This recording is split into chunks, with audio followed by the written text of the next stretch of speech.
আসসালামু আলাইকুম প্রিয় শ্রোতাবৃন্দ, সবাই কেমন আছেন? ভূতের রাজ্য .com থেকে পলাশ ছয় সবাইকে অনেক অনেক শুভেচ্ছা জানাচ্ছি। আশা করছি আপনারা যে যেখানে আছেন অনেক ভালো আছেন। আজকে আসলে আমি আর দেরি করতে চাচ্ছি না, সরাসরি গল্পে চলে যেতে যাচ্ছি এবং অবশ্যই অবশ্যই অনেক ভয়ের একটা গল্প কালেক্ট করেছি আপনাদের জন্য। যদি গল্পটা ভালো লাগে চ্যানেলটা সাবস্ক্রাইব করে পাশে থাকবেন। প্রতিনিয়তই আমি গল্প দিয়ে যাচ্ছি আপনাদেরকে জন্য, আপনাদের বিনোদনের জন্য, এবং আমরা আশা করব আপনারাও আমাদের সাথে থাকবেন, পলাশ জয়ের সাথে থাকবেন, ভূতের রাজ্য .com এর সাথে থাকবেন। আজকের গল্পটা হচ্ছে রাতের মসজিদে জিনের উৎপাত। মোটামুটি কিন্তু আমরা জানি যে মসজিদে জিন থাকে, তাই না? রাত তখন প্রায় 2:30, চারদিকে নিস্তব্ধতা। দূরের কোনো এক বাড়ি থেকে কুকুরের ঘেউ ঘেউ শব্দ মাঝে মাঝে ভেসে আসছে। আকাশে মেঘ জমে আছে, বাতাসও কেমন যেন থমকে আছে। গ্রামের শেষ প্রান্তে ছিল একটি পুরনো মসজিদ। মসজিদটির পাশেই ছোট একটি মাদ্রাসা, সেখানে প্রায় 30-40 জন ছাত্র পড়াশোনা করত। দিনের বেলায় জায়গাটা বেশ স্বাভাবিকই মনে হতো, কিন্তু রাত নামলেই পরিবেশটা সম্পূর্ণ বদলে যেত। মাদ্রাসার বড় হুজুর প্রায়ই ছাত্রদের বলতেন, রাতে কেউ একা মসজিদে পিছনের দিকে যাবে না, বিশেষ করে পুরনো অজুখানার কাছে তো নয়। ছাত্ররা কারণ জানতে চাইলে তিনি আর কিছু বলতেন না। ছাত্ররা অনেকবার জিজ্ঞেস করেছেন, তিনি কোনো উত্তর দেননি, শুধু বলতেন সব কথা জানার দরকার নেই। কিন্তু কয়েকদিন ধরে মাদ্রাসার ছাত্রদের মধ্যে অদ্ভুত কিছু না ঘটনা ঘটছিল।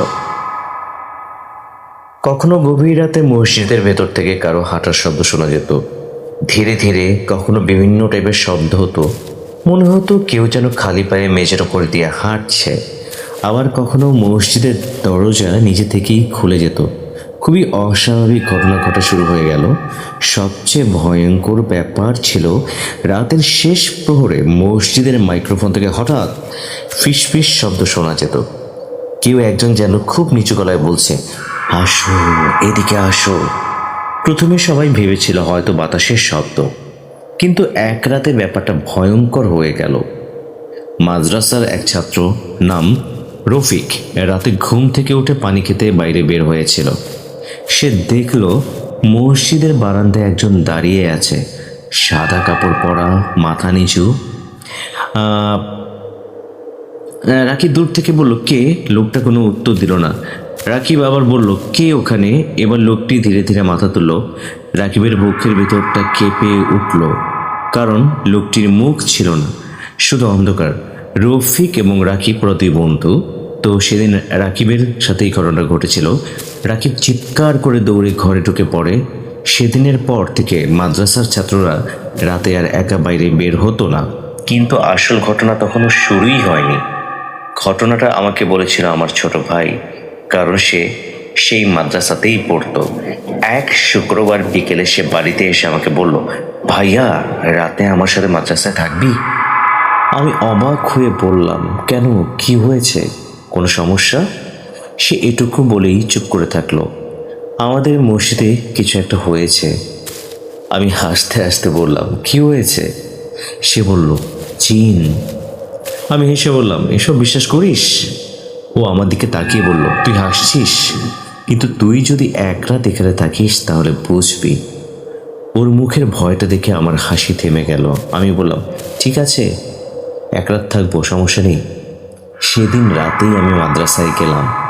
রাতের খাবারের পর সবাই ঘুমিয়ে পড়েছিল। আমি আর আমার ছোট ভাই একই ঘরে ছিলাম।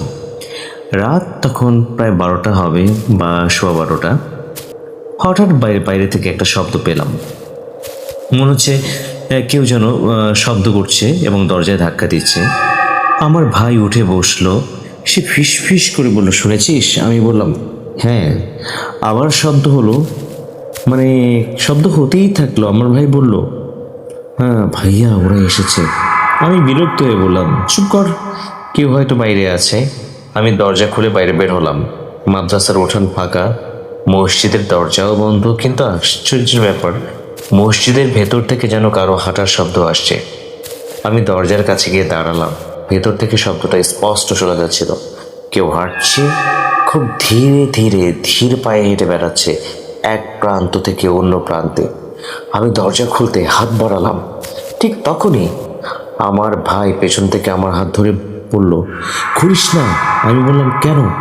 সে কাঁপা গলায় বলল, ওরা চায় আমরা দরজা খুলি। আমি কিছু বললাম না। হঠাৎ ভেতর থেকে একটা শিশুর কণ্ঠ ভেসে এলো, ভাইয়া। আমি জমে গেলাম, কারণ সেটা ছিল আমার ছোট ভাইয়ের কণ্ঠ। আমি ধীরে ধীরে পিছনে তাকালাম। আমার ভাই তখন আমার হাত ধরে দাঁড়িয়ে আছে। তাহলে মসজিদের ভেতর থেকে কে ডাকলো আমায়? আবার ভেতর থেকে শব্দ দিল, ভাইয়া দরজা খোলো। আমার ভাই এবার আমার হাত আরো শক্ত করে চেপে ধরল। ভাইয়া কোনো কথা বলবি না। আমি আর দরজা খুললাম না। কিছুক্ষণ পর আস্তে আস্তে ভেতরের সব শব্দ বন্ধ হয়ে গেল। পরদিন সকালে মাদ্রাসার হুজুরকে সব ঘটনা আমি খুলে বললাম। তিনি কিছুক্ষণ চুপ করে থাকলেন, তারপর যা বললেন আমি এর শোনার জন্য মোটেই প্রস্তুত ছিলাম না। তোমরা রাতে যে শব্দ শুনেছ সেটা নতুন কিছু নয়। আমি বললাম, আপনি আগে থেকে জানতেন?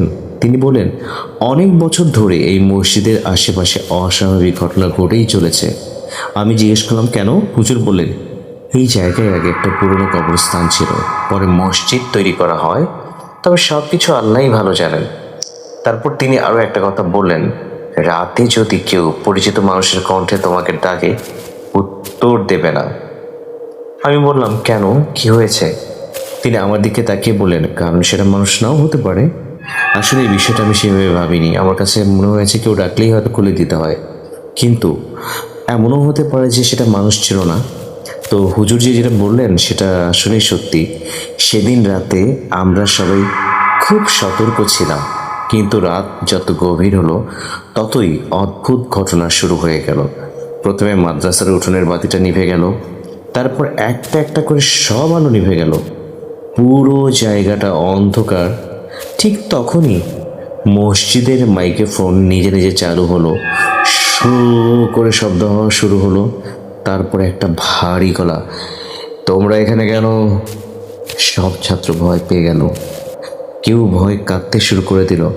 আমি নিজেই আসলে ভয়ে বোবা হয়ে গিয়েছিলাম। কি করব, কি বলবো? জাস্ট আমার ছোট ভাইয়ের হাতটা শক্ত করে ধরেছিলাম। আমি নিজেও বুঝতে পারছিলাম না এই মুহূর্তে কি করা দরকার আসলে আমার। আমার ছোট ভাই আমার পাশে এসে অনেকে গিয়ে দাঁড়িয়ে আমার হাত শক্ত করে চেপে ধরে আছে। মাইক্রোফোন থেকে আবার গলা শোনা গেল, এটা আমাদের জায়গা। তারপর একসাথে অনেকগুলো কণ্ঠ হাসতে শুরু করলো।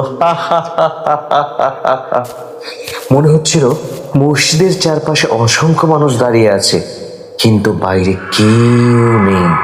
হঠাৎ মাদ্রাসার দরজায় প্রচন্ড জোরে শব্দ হওয়া শুরু হলো, ধাম ধাম ধাম। প্রচন্ড জোরে কে যেন ধাক্কা দিচ্ছে দরজায়। সবাই চমকে উঠল।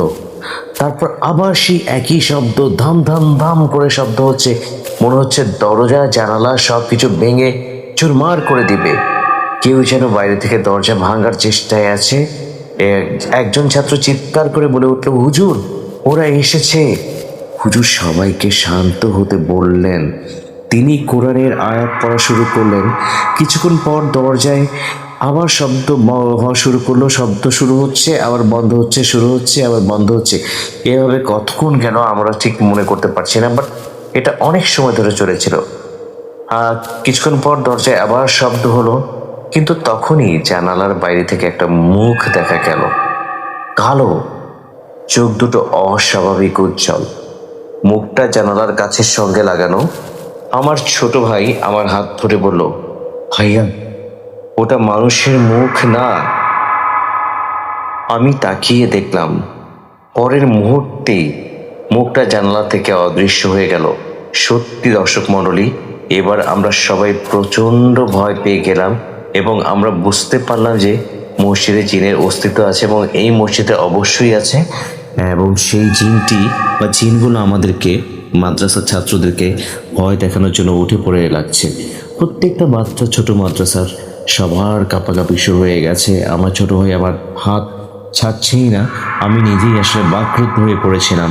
কি করা দরকার, এই মুহূর্তে কি করলে ভালো হয়। আমিও নিজেই আসলে হিতাহিত জ্ঞান শূন্য হয়ে পড়ছিলাম।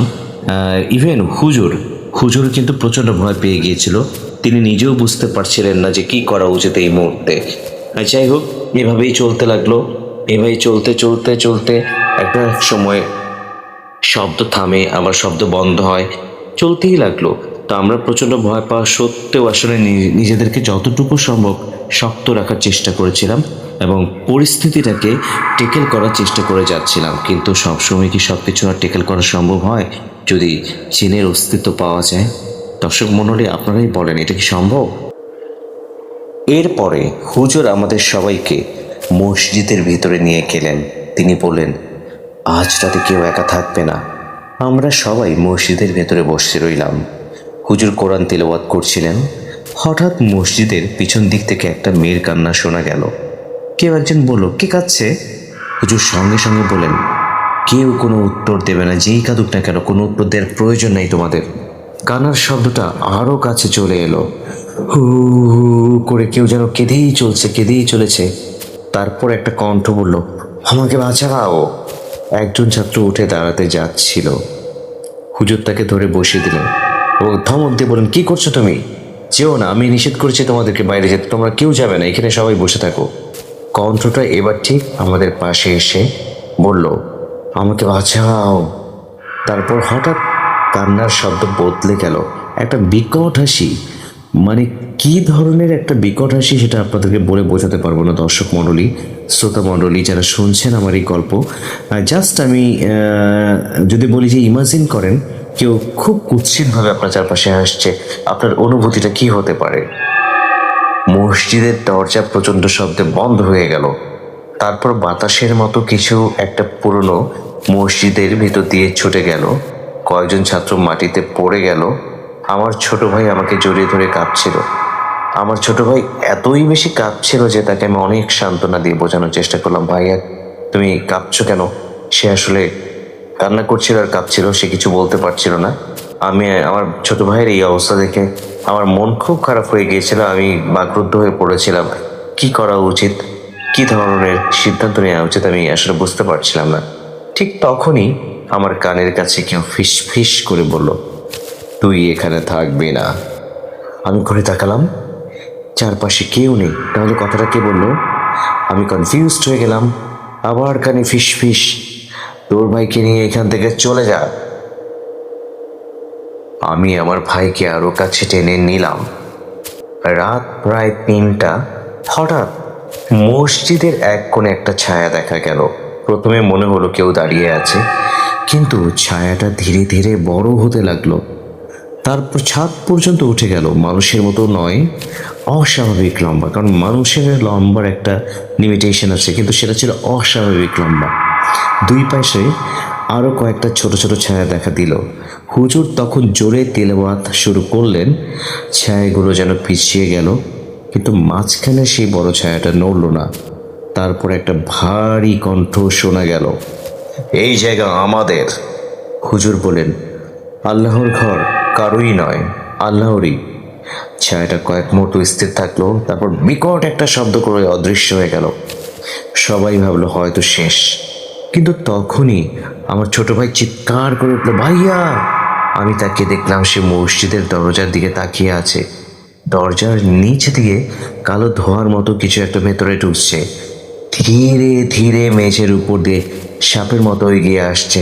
আমরা সবাই পেছাতে লাগলাম। ধোঁয়াটা এসে আমার ভাইয়ের পায়ের কাছে থেমে গেল। তারপর আমার ভাই হঠাৎ চুপ হয়ে গেল। আমি বললাম, কি হয়েছে? সে আমার দিকে তাকালো, কিন্তু তার চোখের দৃষ্টি বদলে গেছে। সে খুব শান্ত গলায় বলল, ভাইয়া চল। আমি বললাম, কোথায়? সে মসজিদের পিছনের দিকে তাকিয়ে বলল, ওরা ডাকছে। আমি ওর হাত ধরে বললাম, কেউ কোথাও যাবি না। সে আমার দিকে তাকে মৃদু হাসলো, তারপর বলল, তুই কি সত্যি মনে করিস আমি তোর ভাই? এবার আমার শরীর বরফের মতো ঠান্ডা হয়ে গেল এই কথা শোনার পরে, কারণ আমি বুঝতে পেরেছি আমার ভাইয়ের আমার ভাই নেই, তার উপর জিন ভর করেছে। এবং আমরা মোটামুটি সবাই জানি যে জিন ভর করলে কি অবস্থা হয়। আমরা অনেক এরকম পেশেন্ট দেখেছি। আমি সঙ্গে সঙ্গে তার হাত ছেড়ে দিলাম। ঠিক সেই মুহূর্তে হুজুর দৌড়ে এসে আমার ভাইয়ের উপর পানি ছিটিয়ে দিলেন। আমার ভাই মাটিতে পড়ে গেল। কয়েক সেকেন্ড পর সে চোখ খুলে কাঁদতে শুরু করলো। সে কিছুই মনে করতে পারছিল না কি হয়ে গেছে, তার সাথে কি ঘটে গেছে, সে কিছুই মনে করতে পারেনি।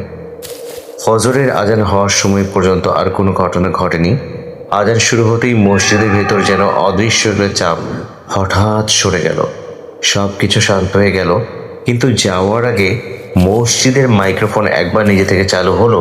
শুধু একটা বাক্য শোনা গেল, আজ তোমাদের ছেড়ে দিলাম। তারপর মাইক্রোফোন বন্ধ। সেদিনের পর মাদ্রাসার পেছনের পুরোনো জায়গাটা বন্ধ করে দেওয়া হলো। রাতে কেউ আর সেখানে যেত না। কয়েকদিন সব কিছু শান্ত ছিল, আমি ভাবলাম হয়তো সব শেষ।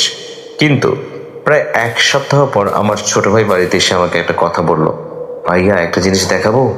সে তার খাতার শেষ পাতাটা খুলে দিল। আমি দেখলাম সেখানে কালো কালিতে একটা ছবি আঁকা, একটা মসজিদের সামনে তিনজন মানুষ, আর তাদের পেছনে দাঁড়িয়ে আছে বিশাল একটা কালো ছায়া। আমি জিজ্ঞেস করলাম, এটা কে এঁকেছে? সে বলল, জানি না। তাহলে সে বলল, আজ সকালে খাতা খুলে দেখি ছবিটা আঁকা আছে। আমি ছবিটার নিচে লেখা একটা বাক্য দেখতে পেলাম। হ্যাঁ, এবং আমি বাক্যটা দেখে খাতাটা বন্ধ করে দিলাম। তারপর ছোট ভাইকে জিজ্ঞেস করলাম, তুই কি কাউকে রাতে মসজিদের কাছে তুই কি কাউকে রাতে মসজিদের কাছে যেতে দেখেছিস? সে মাথা নাড়ল না। আমি বললাম, তাহলে ছবিটা কে এঁকেছে? সে কিছুক্ষণ চুপ করে থেকে বলল, ভাইয়া কি? সে খুব নিচু গলায় বলল, সেদিন আমরা মসজিদে ছিলাম, সেদিন শুধু একটা জিন ছিল না। আমি অবাক হয়ে বললাম, মানে? সে বলল, হুজুর বলেছিলেন ওরা সংখ্যায় অনেকজন ছিল। আমি চুপ করে গেলাম। তারপর সে আরো একটা কথা বলল, আর ভাইয়া? আমি জিজ্ঞেস করলাম, কি বল? ওরা বলেছিল আমাদের মধ্যে একজনকে তারা সঙ্গে নিয়ে যাবে। আমি বললাম, কাকে? সে আমার দিকে তাকালো। তার চোখে তখন অদ্ভুত ভয়। সে বলল, তোর নাম বলেছিল। সেদিন রাতেই আমি আর ঘুমাতে পারিনি। রাত প্রায় 3টার দিকে হঠাৎ আমার ফোন বেজে উঠলো। আমি কিছুই দেখতে পেলাম না। শুধু দেখলাম যে আননোন কলার। আমি ফোনটা ধরিনি। কিছুক্ষণ পর ফোনটা আবার বেজে চলেছে, আমি আমার ফোনটা ধরিনি। দেখলাম যে পরে আমার ছোট ভাই ফোন করেছে। আমি অবাক হয়ে তার ঘরের দিকে তাকালাম। ও তো পাশেই ঘুমাচ্ছিল, তবু ফোনটা বাজছে। আমি কাঁপাতে ফোনটা রিসিভ করলাম। ওপাশ থেকে কয়েক সেকেন্ড কোনো শব্দ নেই। তারপর খুব নিচু একটা গলা বলল, তুই সেদিন দরজা খুলিসনি। আমি নিঃশ্বাস বন্ধ করে শুনছিলাম। গলাটা আবার বলল, কিন্তু পরের বার? কিছুক্ষণ নীরবতার পর, দরজা আমরা খুলবো না, তুই নিজেই খুলবি। কল কেটে গেল। আমি সারা রাত আর দু চোখের পাতা এক করতে পারিনি। সকালে ফোনটা দেখলাম, কল হিস্ট্রিতে কোনো কল নেই, কিছুই নেই।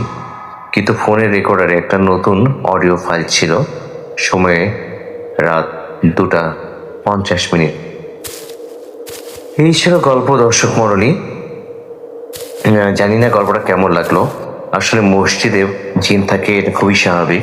তবে সব জিন যে ভালো হয় তাও না। কিছু কিছু দুষ্ট জিন না থাকে যারা মাদ্রাসার ছাত্রদেরকে ভয় দেখায় এবং ক্ষতি করারও চেষ্টা করে। হয়তো সেদিন জিনগুলো আমাদের ক্ষতি করার চেষ্টা করেছিল, কিন্তু হুজুর সাহেব থাকার কারণে এবং তার মানে কোরআন শরীফ রিসাইটেশনের কারণে, উচ্চস্বরে কোরআন রিসাইটেশনের কারণে হয়তো জিনগুলো আমাদের ক্ষতি করতে পারেনি, অথবা অনেক বড় বিপদও হয়তো হয়ে যেতে পারতো। যাই হোক, জানি না, সবই আল্লাহর ইচ্ছা। সো প্রিয় শ্রোতা মণ্ডলী, আমাদের গল্পটা কেমন লাগলো জানাতে ভুলবেন না।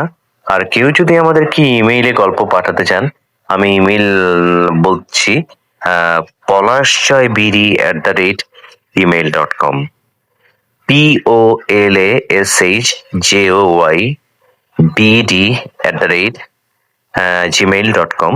কেউ যদি গল্প পাঠাতে চান, এই ইমেলে পাঠাতে পারেন এবং আপনাদের গল্পগুলো আমরা শেয়ার করবো ধারাবাহিকভাবে। সবাই অনেক ভালো থাকবেন, সবার জন্য শুভকামনা। ভূতেররাজ্য.com এবং পলাশ জয়ের সাথে থাকবেন, এটা আমি চাই, এবং আপনারাও আপনাদের সহযোগিতার হাত বাড়িয়ে দেবেন, এমনটাই প্রত্যাশা। সবার জন্য শুভকামনা। আল্লাহ হাফেজ।